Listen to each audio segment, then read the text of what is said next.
Andrè Sapir, l'Europa e le due porte dell'Europa. La porta che apre, la porta felice delle politiche industriali smart, inclusive e sustainable, e dall'altra parte la insostenibile pesantezza della situazione monetaria. It's up to you. Thank you very much, Patrizio. Thanks for the invitation to be here. No, it's not easy to speak after the remarkable speech of Romano Prodi, I think, who laid down very well, I think we all agree, the vision of where we want to go. And, you know, if I look back at Europe over the last 15 years, there's been a lot of vision, lots of good vision. What has not happened is indeed going there. I think people have realized that indeed we are living in extraordinary times. I mean, one has spoken a lot about China this morning and about all the changes that are happening, the huge change and the very, very rapid change. And I think it's time that indeed we realize that we are in the 21st century. And the 21st century is indeed going to be and is already totally different than what we saw in the 20th century. Now, the question I want to address, in a sense, and this is what we have been skirting around in part this morning, and this is what Romano Prodi did as well, is, you know, what is the role of Europe here? Is Europe part of the solution, or is Europe, as it is perceived today, part of the problem? This is really a very, very serious question. Now, before the crisis, I think we were all seeing Europe as slowly going into the right direction. The vision that we heard before, this was coming into pieces. Obviously, much of what needs to be done, let's say on industrial policy, to use this term, needs to be done at the national level. And Eli Cohen will address that later. But there is a very important role for Europe to play a framework. I mean, it's clear we cannot be anymore in the era of national champions. It makes no sense at all in Europe to talk about this. And we are seeing also today in the crisis a return to national policies and to fragmentation of the single market.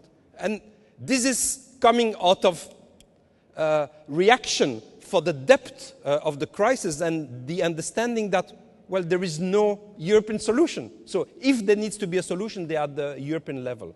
But in fact, what we are doing by taking those steps and renationalizing a number of policies and refragmenting the European market, we are certainly not creating the future. We are solving the problem with very, very short-term eyes, and we are missing the goal, which is to be able to focus on this 21st century and the huge changes. This, I think, one of the worst part of the crisis today is that it has taken us away from the long-term vision. You know, you talk about 2020. It has taken totally away. I mean, nobody's talking anymore about 2020, right? Everybody's talking about tomorrow the euro tomorrow. We will have a euro tomorrow or the day after. This is how far the vision extends.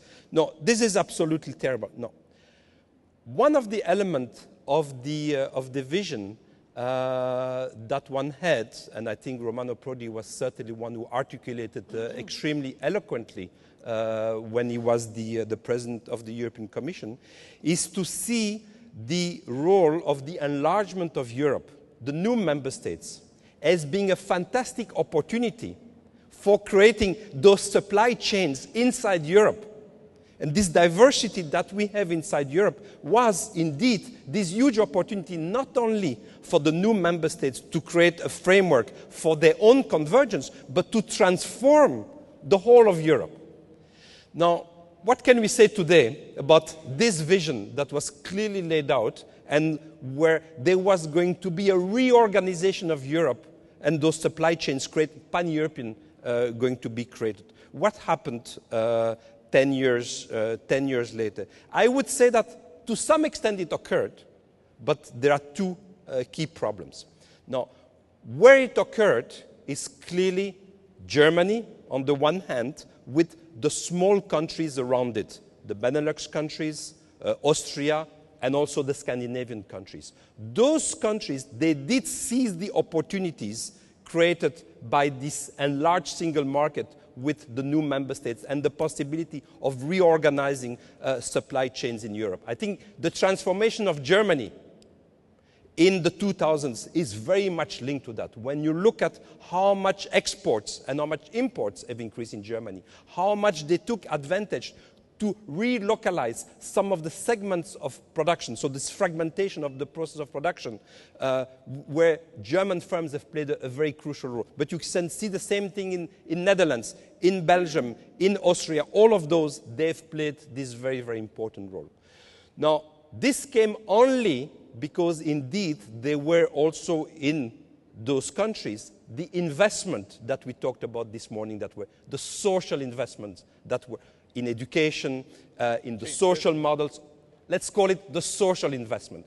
Those were, that had a very long history, they were used for the best in order to be able to play this role. Now, the two problems that I see, one is Southern Europe, and let me deepen a bit the discussion that we had with Javier Vives and then make the link with macroeconomics. And the other big problem that I still see in Europe is the difficulty of new entrants. Incumbents occupying too much space, and there is still great difficulty in Europe and in many countries for new entrants to make their road. Now, the 2 points are this. First, Southern Europe. Already before entering into the euro area in the 1990s, it's clear that a number of countries of Southern Europe, I think it was clear of Italy, of Spain, of Greece, of Portugal, they had competitiveness problems, broadly speaking. And they were already under strong competition from global players who were then, we were at the beginning of globalization, and also starting already with the new players of Central and Eastern Europe, who were not yet inside the EU, but with whom we had already free trade arrangement. So that competition there indicated that when the southern countries entered into the euro, they should have used the opportunity of the euro to transform their economies. So entering into the euro was not an objective. It was a means towards transforming the structure of the economies and also partly the social structure. No, that unfortunately did not happen. And again, it was clear already before the entering into the euro that there were a number of weaknesses in the models of the countries of Central and Europe. And I would put forward two. One is the social models. When you look at the social models in Europe, the least well-performing social models are those in the countries of Southern Europe. Again, if you look at what we consider, I think, the right model, the right social model, sort of the Scandinavian model, that features flexicurity, the right mix of flexibility and security. And as a package, it's not flexibility versus security, it's the package of flexibility and security. The countries where you see that the least is in the Southern European countries. And that, I think, explains a lot of things. So I think changing the social models, which is extremely, extremely hard to do. There's no magic one to do that. I think is that the key. Comes with that also education. Again, if you look at the countries of Southern Europe, this is where education attainment at secondary level, I'm not even talking university, at secondary level is the lowest of all EU 27. If you compare Southern Europe to the Eastern European countries, the gap is huge, is absolutely huge. Now, then you have countries that are outside of the euro, the countries of Central and Eastern Europe. They're outside of the euro. They're catching up very, very rapidly. They are making inroads into the countries of Southern Europe that are absolutely, absolutely huge. Now, there indeed, I think the euro, it's not that the euro played a bad role, it's that there was short sight in the countries of Southern Europe. They thought that once they entered into the euro in 1999, they've reached the promised land. They did not understand they were at the beginning of their process of transformation. And then, unfortunately, when capital did flow, as Javier Vives rightly indicated, when capital flew from north of Europe to Southern Europe, it didn't go into industry. Because, again, there were those structural weaknesses in the system. It flew into the housing system. It flew into those kind of activities that were not the industrial activities. But it did not go there simply because they were bad choices, because I think it was the right choice in a sense. They saw that the industrial structures, the manufacturing structures, and the social models that goes with it, they were not right to welcome this kind of investment. The second, I think, problem that we have in Europe and that we have great difficulty to deal with is this issue of new entrants.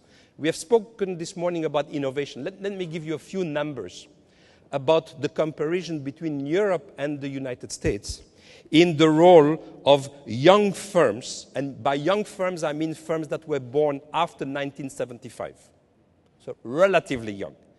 The role of young firms among leading innovators. We use in Europe sort of a denomination of what one calls leading innovators.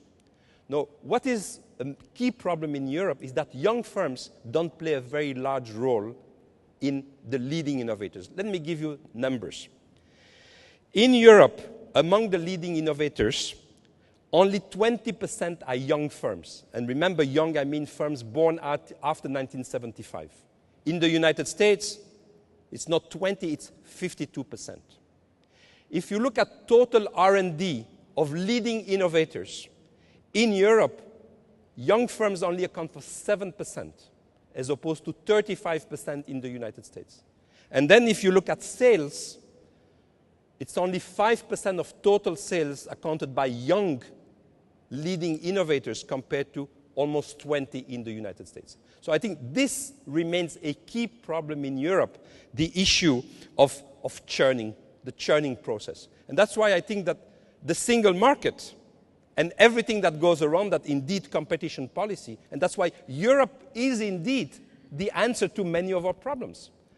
And Europe is absolutely the answer, is certainly not having strategies at the national level. Strategies at the national level are very important, obviously, for education, for the social models. But once you are talking about industrial strategy, it has to be at the European level. We need to construct the infrastructure in order to be able to carry it out. But the other key element is, indeed, this notion of excellence and this notion of churning. And I will finish with this. Churning is really the key. Churning is about bringing new firms into the market and allowing new firms to develop, but it's also about exiting of firms. Exiting of firms is absolutely crucial. And if we want to avoid that the next decade of Europe will be a lost decade a la Japan, please remember one thing. What has happened to Japan is zombie firms. Zombie banks and zombie firms. Firms that are only staying alive because they are being subsidized. And you can only do that so long. So please use the framework of Europe and competition and pushing for new entry and exit of firms. But that requires at the same time that we have the right social models. There will be lots of resistance of churning and exiting of firms unless you have the right social model. So it's all right to talk about flexibility if you have at the other side the security. They need to go together. The least security there is, the least societies are willing to have flexibility. And I think this is really what the key to the transformation of the social models in Italy and in the other southern countries is to move towards the Scandinavian model that understands that you need to focus on change and to create the environment in order to allow this change to occur by equipping people. Education, that's really a part of the social model. The social model is not just about social transfers. A key element of the social models, if you look in the Scandinavian countries, is about education. Quality education is not just turning degrees. It's about turning key degrees and employability. Let me stop here. Grazie. Sandrine Laborie dell'Università di Ferrara. Lei diceva che bisognerebbe favorire l'entrata e l'uscita di imprese per dare dinamicità allo sviluppo industriale. Anche in relazione a quello che si è detto nel panel precedente sulla politica industriale, lei pensa che si dovrebbe favorire entrata di nuove imprese in qualsiasi settore, oppure, oppure favorire certi settori per favorire l'emergenza di specifici settori, magari settori high tech intensi in innovazione.